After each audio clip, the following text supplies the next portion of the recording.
사과 본문으로 설교하겠습니다. 결혼 예식을 할 때 신랑과 신부가 서로 반지를 예물로 주고받습니다.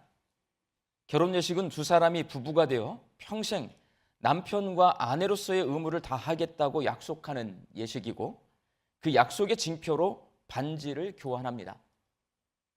변하지 않는 성질을 가진 금속으로 만든 반지에는 죽기까지 변함없이 약속을 지키겠다는 의미를 담고 있습니다. 그리고 항상 이 징표를 보면서 그 약속을 기억하며 지키기 위해 손가락에 반지를 끼고 다닙니다. 이렇게 사람은 중요하고 의미 있는 약속에는 징표를 남기고 그것을 항상 눈으로 확인하는 습성을 가지고 있습니다. 성경에도 징표를 남긴 여러 가지 중요한 약속들이 기록되어 있습니다.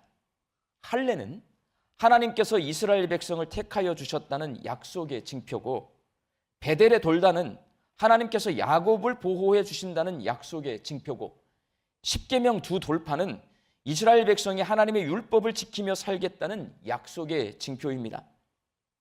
오늘 본문 말씀 속 무지개는 하나님께서 다시는 홍수로 사람을 멸하는 심판을 하지 않겠다고 약속하시면서 노아에게 주신 징표입니다. 일반적으로 약속의 상징인 이 징표는 눈에 잘 띄고 언제나 볼 수 있는 곳에 둡니다. 그래야 약속을 기억하며 지킬 수 있기 때문에 그렇습니다. 그러나 무지개는 다른 징표와 다르게 언제나 볼 수 있는 것이 아니라 비온 후에야 볼 수 있습니다. 이것은 약속의 징표인 무지개 가지고 있는 약점입니다. 눈에 보여야 되는데 안 보여요, 여러분. 항상 볼 수 있어야 약속을 잊지 않고 기억할 수 있는데, 비온 후에 볼 수 있으니 하나님과의 약속을 잊어버리기가 쉽습니다. 그리고 다른 징표, 할례는 사람 손으로 행합니다. 돌단은 사람 손으로 쌓습니다. 십계명 돌판은 사람이 보관합니다. 그러나 무지개는 사람이 만들거나 보관할 수 없습니다. 무지개는 하나님이 보여주실 때만 볼 수 있고, 하나님이 구름 속에 보관해 두신 징표입니다. 이것도 약속의 징표인 무지개가 가지고 있는 약점입니다. 내가 만들고 내가 행하고 내가 보관하고 있어야 더 애정이 가고 그 의미를 잊지 않고 오래도록 기억할 수 있는데, 하나님께서 만드시고 하나님께서 행하시고 하나님께서 보관하고 계시다 보면 더 잘 기억할 것 같지만 쉽게 잊어버립니다. 그렇다면 우리는 생각해 보아야 합니다.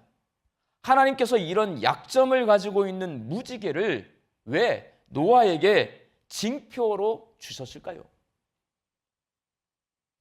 하나님께서 노아에게 무지개를 징표로 주신 이유, 노아를 배려하기 위해서입니다.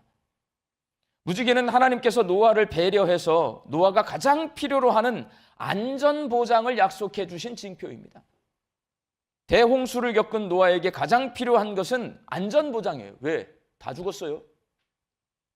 1년 동안 뱃속에 타고 있는데 이게 생명의 위협을 받는 기간이거든요. 파도가 높은데 유람선을 타본 적이 있습니다. 태풍이 끝났는데요, 휴가를 갔는데 태풍이 와요. 태풍이 끝났는데 뭐라도 하고 싶어가지고 애들 데리고 파도가 높이 치는데 유람선을 탔어요. 파도에 흔들리는 배 안에서 1번 흔들흔들면 어떻게 돼요? 멀미납니다. 육체적으로 어지러워서 힘들었어요. 심리적으로, 정신적으로는요, 혹시 이거 배 뒤집히는 거 아니야? 두려운 마음이 들었어요. 괜히 유람선 탔다가 그때 되게 고생했네요. 노아와 그의 가족은 비가 내리기 시작한 날부터 1년 정도 배에서 생활했습니다. 여러분, 목포에서 제주를 오가는 카페리 여객선의 크기가 길이가 170m, 높이 20m, 너비 24m 정도 돼요. 노아의 방주가 이보다 조금 작습니다. 저 정도 커요. 노아의 방주가 큰 배입니다. 그러나 온 세상이 물이 잠기고 노아의 방주만 남아 있습니다. 40일 동안 세차게 비가 내리고 바람이 불어서 거센 파도가 일렁이는 가운데 노아의 방주가 이리저리 떠다닙니다. 엔진도 없고 키도 없어요. 그냥 파도에 흔들흔들 떠다니는 거예요. 그래서 그 안에 있는 노아의 가족들도 육체적으로 멀미하느라 힘들었을 겁니다. 정신적으로 혹시 이 배가 뒤집혀서 침몰하는 것 아닐까 하는 두려운 마음 가지고 있었을 겁니다. 대홍수는 그냥 유람선 탄 게 아니고요. 하나님의 심판 한복판에 있는 거예요, 여러분. 여러분, 하나님의 심판 굉장히 무섭습니다. 노아의 가족만 남고 세상의 모든 사람이 물에 빠져 죽은 그 하나님의 놀라운 심판 앞에, 그 두려운 심판 앞에 노아의 가족만 남아 있습니다. 배 타고. 그러니 두렵습니다. 나도 죽으면 어떡하지? 하나님은 그 두려움 가운데 있는 노아에게 안전 보장을 약속해 주십니다. 오늘 보면 11절 말씀 함께 읽겠습니다. 내가 너희와 언약을 세우리니 다시는 모든 생물을 홍수로 멸하지 아니할 것이라. 땅을 멸할 홍수가 다시 있지 아니하리라. 다시는 홍수로 세상을 멸하지 않겠다. 다시는 그런 대홍수를 겪게 하지 않겠다. 이 약속은 노아와 그의 가족을 배려해서 그들에게 가장 필요한 안전보장을 해주신 약속이고, 무지개는 하나님의 배려가 가득한 약속의 징표입니다. 다른 거 다 필요 없어요. 오늘 죽을지 내일 죽을지 당장 죽을지 모르는 그 두려움 가지고 있는 노아에게 너 안전할 거야, 내가 약속해 줄게. 이 약속의 징표가 무지개예요. 그리고 무지개는 하나님께서 노아의 트라우마를 배려해 주신 약속의 징표입니다. 트라우마라는 말 많은 분들 알고 계실 거예요.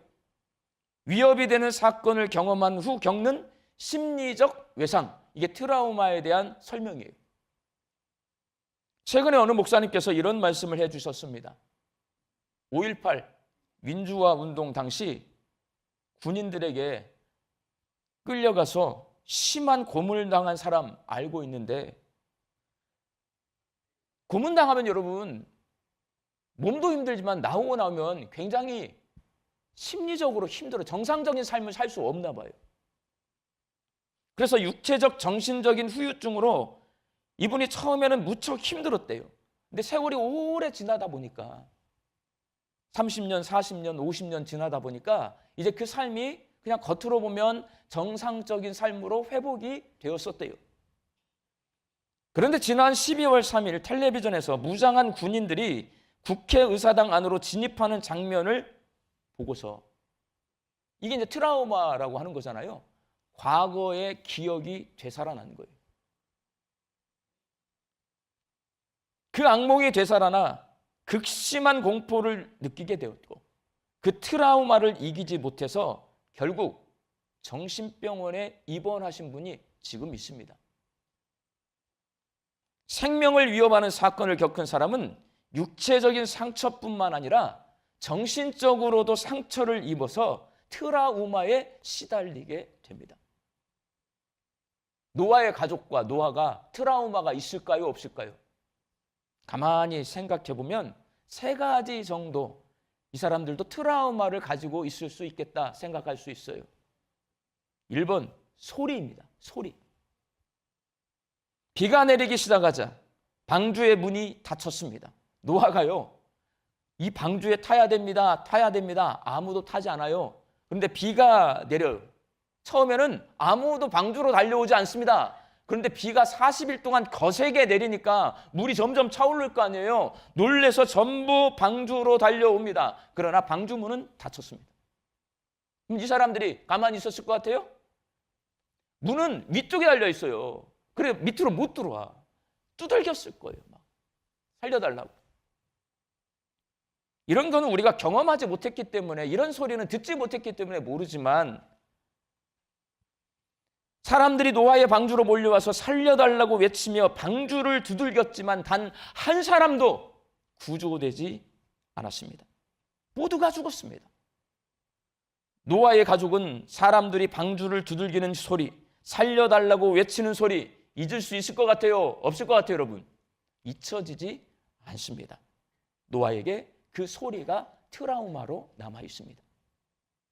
그리고 고요입니다. 고요. 거꾸로. 처음에는 소리가 트라우마인데 고요함이 트라우마예요. 세상이 물에 잠길 때는 빗소리, 바람소리, 사람과 짐승들이 죽어가는 소리로 요란했지만 모든 것이 다 물에 잠긴 후에 세상은 흔한 갈매기 소리도 들리지 않아요. 왜? 하늘에 새도 없고요. 모든 게 다 물에 잠겨 있어요. 섬도 다 잠기고 산도 잠기다 보니까 파도 소리도요. 뭔가 부딪혀야 파도 소리가 나는 거예요. 전부 물이에요. 그러면 파도 소리도 들리지 않습니다. 방주 안에는 노아의 가족과 함께 타고 있는 짐승들의 소리가 들리지만 방주 밖 세상에서는 아무런 소리가 들리지 않습니다. 수개월을 그렇게 고요한 세상 속에서 사는 거예요. 여러분, 이거는 답답하기도 하지만 무섭습니다. 노아에게 그 고요함이 트라우마로 남아 있었을 거예요. 마지막, 물이에요, 물. 노아의 방주 밖은 온 세상이 물입니다. 마셔서 목마름을 해결해주고 더러워진 것들을 깨끗하게 씻겨주는 물이 아니라 세상 모든 것을 삼켜버린 내 생명을 위협하는 물이 가득한 세상에서 1년 가까이 방주에 갇혀 살던 노아와 그의 가족은 물에 대한 트라우마 가지고 있었을 거예요. 물이 무서워. 제가 원래 마음이 지나치게 약한 사람이었습니다. 그건 약간의 유전적 기질이 있는 것 같아요. 우리 외할머니가 집에서만 사셨거든요. 우리 외할머니는 지금 생각해보면 약간 상담을 받으셨어야 될 분이라고 저는 생각을 해요. 왜? 밖에 안 나가고 아무도 관계를 맺지 않고 저하고만 노셨어요. 그 할머니 밑에서 자라다 보니 저도 마음이 닫혀져 있는 범상치 않은 사람으로 자랐던 것 같아요. 그러다 보니 상처를 받고 우울증에 시달린 적이 있습니다. 지금은 그게 목회에 도움이 돼요. 저는 개인적으로 우울증에 시달리는 사람 금방 알아보고요. 그 사람의 마음을 조금은 제가 공감해 줍니다. 지금은 회복되었지만 우울증이 심할 때는 저에게 상처를 준 사람과 관련된 곳을 지날 때 너무 힘들었어요. 버스를 타고 거기를 지나가야 되는데 그 동네를 못 지나가. 내려서 걸어서 돌아가서 다시 버스 타고. 그게 우울증인 것 같아요. 수년 동안을 그 동네를 못 지나가요. 멀리 돌아서 지나갔던 경험이 저에게 있어요. 제게 이런 경험이 있기 때문에 두렵고 떨리는 하나님의 심판 가운데서 살아남은 노아와 그의 가족들이 소리에 민감하고 고요함이 싫고 물을 두려워하는 트라우마에 시달렸을 것, 충분히 저는 생각할 수 있어요. 그게 그 얼마나 고통스러운 것인가. 그래서 하나님의 대심판인 대홍수를 기억하게 하는 징표가 늘 눈에 보이면 좋을 것 같아요, 나쁠 것 같아요? 무지개가 늘 떠 있어요. 그러면 내가 트라우마가 다 회복이 안 됐는데 계속 쳐다보고 있으면 너무나 고통스러웠을 것 같아요. 그래서 하나님이 구름 뒤에 약속의 징표인 무지개를 숨겨 놓으셨다. 노아를 배려해 주셨다. 우울증에 시달려 본 저는 그렇게 설교를 준비할 수 있습니다. 하늘의 먹구름이 들어오면 노아의 마음이 불안해집니다. 또 비가 오면, 또 홍수가 나면. 노아의 마음은요, 비가 내릴 때마다, 먹구름이 들이올 때마다, 번개가 번쩍일 때마다, 천둥이 칠 때마다 두려울 수밖에 없어요, 여러분. 세상에 또다시 물에 잠기면 어떻게 하지? 노아는 걱정에 잠깁니다. 그런데 내리던 비가 그치고 다시 햇빛이 비칠 때 구름 사이에서 무지개가 나타나면 노아는 홍수로 멸하시지 않겠다는 하나님의 약속을 그제서야 기억하게 되는 거예요. 하나님이 그 약속을 지키신 것에 대해 감사할 수가 있게 되는 거예요. 그렇게 대홍수 트라우마에서 벗어날 수 있는 거예요. 비가 내렸는데 홍수가 안 났어요. 무지개를 봐요. 하나님이 나오고 약속을 지키셨구나. 하나님 정말 살아계시는구나. 하나님이 나를 도와주고 계시는구나. 이렇게 무지개는 하나님께서 대홍수 트라우마를 가지고 있는 노아와 그의 가족을 배려한 약속의 징표다. 저는 그렇게 생각합니다. 사랑하는 광주 양림교회 성도 여러분, 하나님은 이렇게 세심하게 우리를 배려해 주시는 분이십니다. 배려라고 하는 이 말은 배자가요, 배필할 때 안의 배자입니다. 여자는 생각할 여자입니다. 남편이 아내를 도와주는 것처럼 자신보다 타인의 입장에서 생각하며 돌봐주는 따뜻한 마음, 이게 배려예요. 노아를 향한 하나님의 배려가 얼마나 크고 세심한지를 무지개를 통해서 알 수 있습니다. 그렇게 하나님의 배려를 받은 노아는 어떻게 해야 돼요? 배려만 받아요? 노아도 하나님을 배려할 수 있어야 돼요. 여러분, 우리는 항상 이기적이어서 미련해서요, 우리만 생각해. 노아만 힘들었을 것 같아요? 살려주세요, 살려주세요. 노아만 힘들었을 것 같아요? 하나님은요? 하나님은 그런 걸 견디지 못하니까요, 인간의 몸을 입고 이 땅에 오셔서 자기가 죽어버려요. 하나님도 힘들어요. 죄짓지 말라고 잘 만들어놨는데 죄짓고 범죄하고 말 안 듣고 이거 쳐다보고 있으면요, 하나님도 힘들어요. 그 하나님의 마음을 우리가 알고 그 하나님도 우리가 배려해 줄 수 있어야 돼요. 노아가 하나님을 배려하는 방법은요, 딴 거 아닙니다. 죄짓지 않는 거예요. 하나님이 대홍수 심판을 통해 모든 사람을 멸절시킨 이유가 뭐냐? 죄 때문에 그래요. 무지개는 다시는 홍수로 세상을 심판하지 않도록 죄짓지 말고 살라는 하나님의 소원, 우리를 향한 요청, 담고 있는 약속의 징표입니다. 그러니 무지개를 볼 때마다 노아는 죄짓지 말아야지 다짐하면서 하나님의 계명을 지키는 거룩한 삶을 살기로 다짐하고 그렇게 살아서 하나님을 배려할 수 있어야 하는 거예요. 노아를 배려하듯이 하나님은 저와 여러분을 배려해 주십니다. 그러니 우리도 하나님을 배려해야 합니다. 하나님이 우리에게 원하시는 것은 복음을 믿고 하나님 나라 백성으로 거룩하게 사는 것입니다. 그 소원을 들어드리는 것이 바로 우리가 하나님을 배려해 드리는 것입니다. 하나님의 아들 예수님이 그리스도이시고 주님이심을 마음으로 확실히 믿을 수 있기를 바랍니다. 그리고 내 삶의 주인이신 예수님의 말씀에 순종하는 하나님 나라의 백성으로 사시기를 바랍니다. 예수님을 믿고 예수님 말씀에 순종하며 사는 것이 하나님을 배려해 드리는 것입니다. 우리 광주 양림교회 성도들이 우리를 배려해 주시는 하나님을 배려해 드리는 마음 따뜻한 신앙인이 되셔서 죄를 안 짓고 살 수는 없는 것 같아요. 그렇지만 내가 그 하나님의 아파하는 마음을 헤아리고, 하나님, 내가 오늘 또 이렇게 말씀 지키지 못하고 나의 연약함 앞에 넘어졌네요. 회개도 하고, 그리고 하나님의 말씀에 순종하며 살아서 우리 하나님 마음 아프지 않고 우리 때문에 기뻐하며 우리 하나님이 우리를 지켜보실 수 있도록 그런 거룩한 삶을 사는 우리 광주 양림교회 성도들이 되시기를 주님의 이름으로 축원합니다. 기도하겠습니다. 노아의 무지개를 통해 우리를 배려해 주시는 마음 따뜻한 하나님을 만나게 해 주시니 감사합니다. 저희도 하나님을 배려해 드리는 마음 따뜻한 그리스도인들이 되게 하여 주옵소서. 예수님 말씀에 순종해서 예수님을 닮게 하여 주시고 세상 사람들에게 따뜻한 하나님 나라를 보여줄 수 있게 하여 주옵소서. 함께 예배드리는 다음 세대 자녀들을 위하여 기도합니다. 믿음 안에서 잘 자라나서 다윗처럼 하나님의 뜻을 이 땅에서 이루어드리는 주의 일꾼들이 되게 하여 주옵소서. 예수님의 이름으로 기도하옵나이다. 아멘.